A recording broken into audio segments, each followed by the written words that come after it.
All right, so we have a listener slash comment or question. I have someone who wrote into me from Instagram that is describing what seems to be male-centeredness, which resulted in her hurting her friend. Hi, my name is Dr. Natalie Jones. I'm a licensed therapist. I've been counseling women and men who have experienced abuse as well as those who have been perpetrators of abuse and other violent crimes. We have lots to talk about with you all. I have sheets upon sheets of questions. So I'm going to try to power through some of those today.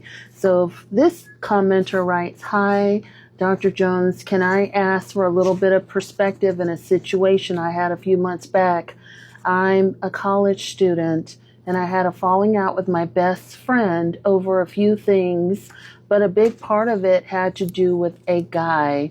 And I was going through your TikToks and I saw the video about male-centered friends and our selfishness where we prioritize ourselves over the friendship. I know what I did was selfish and I hurt her feelings, but I didn't feel any guilt for the longest and I still kind of don't. But she was my best friend and I loved to be around her, and we genuinely had a good balance and bond in the friendship. I believe what I did was harmful to her and I continue to act knowing that. But she was not in my head when I was carrying out these acts, of course. But I do not feel that I am in the wrong. I was a bad friend, but I don't feel morally wrong. Can I explain? I can explain a little bit further. Why is it that I don't feel bad? I hurt her feelings and she was my best friend and I acted out of selfishness, but I do not feel like I did anything wrong to an extent. I definitely did not do what was in the best interest of our relationship, but I have no regrets, even though I lost her as a friend. And I often lack empathy and struggle to see things from other points of view without justifying it for my own reason or perspective." Okay, well, thank you so much for writing that in. That's actually a good question, and I'm glad that someone who demonstrates these kinds of traits wrote in. So as you can see, this young woman is fairly young, and she recognizes in herself that she has hurt another person for her own personal gain.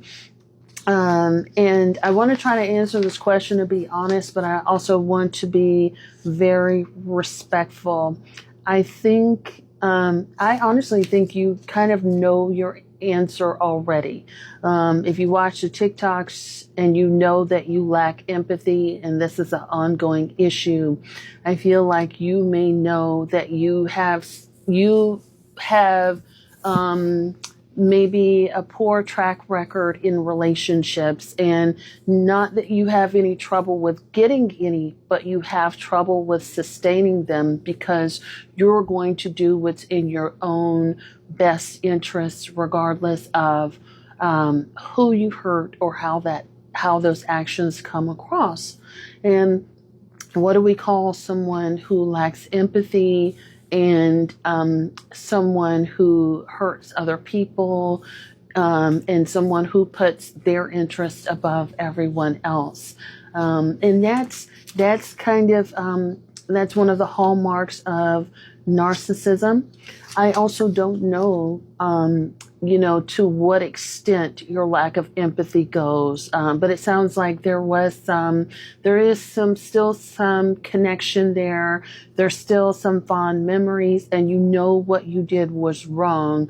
However, you don't care, or you don't care enough to change your actions. And I didn't hear an apology in there. So it doesn't sound like you feel sorry. So that's kind of the way things. What I will say is that it's good that you are self-aware. And this is what I mean when I tell people who watch me that there are people who are very self-aware of what they are doing is wrong.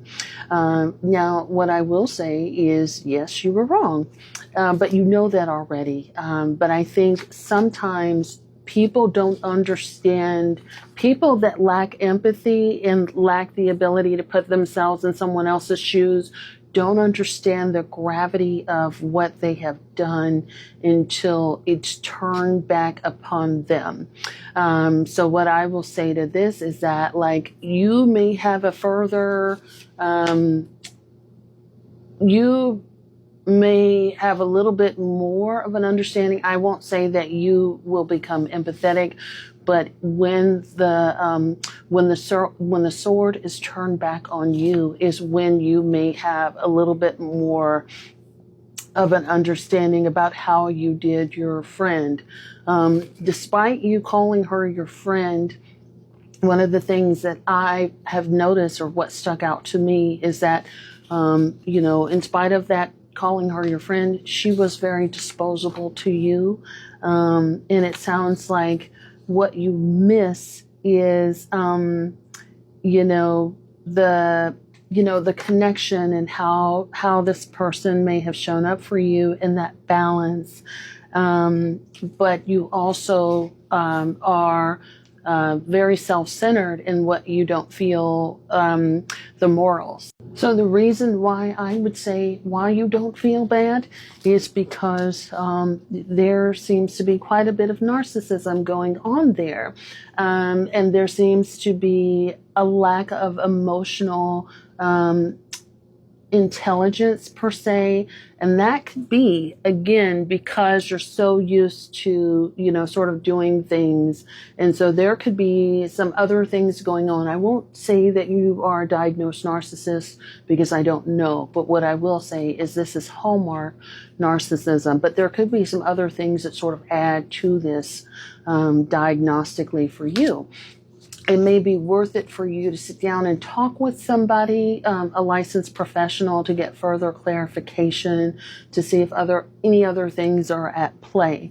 But I would say, first and foremost, I think, sometimes we often lack, we don't care as long as we got our way. And the other thing that I would notice is that you're very young too. And so when you're young, you're kind of just going through life. You are doing what you want to do. And I'm not going to say that's all young people, but it's very common in young people.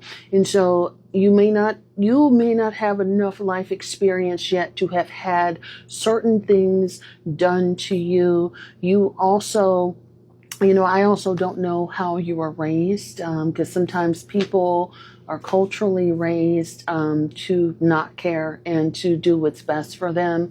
And that raising could be by your parents, and now for the younger generation, such as yourself, social media. Social media has a different role to play, especially with a lot of these female influencers and people like that says, who cares? Put yourself first and blah, blah, blah, blah. So, taking those things into account. Nonetheless, it sounds like your moral compass is askew. That being said, all is not lost. I think working with a really good clinician could have you thinking more about the consequences of your actions, and maybe having you slowing down and thinking about consequences of your actions. And I would also ask the question of, when is it that you miss your friends? Is it that you miss having someone to sort of kiki and have a good time at your convenience? And did hurting her, did whatever you gain, in the midst of hurting her, was it worth it for you? And chances are, you won't build happiness on someone else's tears. So I think that's the other thing. Sometimes people can be destructive and looking for fulfillment and looking for that attention and that quick enjoyment, and maybe even sex and companionship and excitement, but also competitiveness and knowing that you won.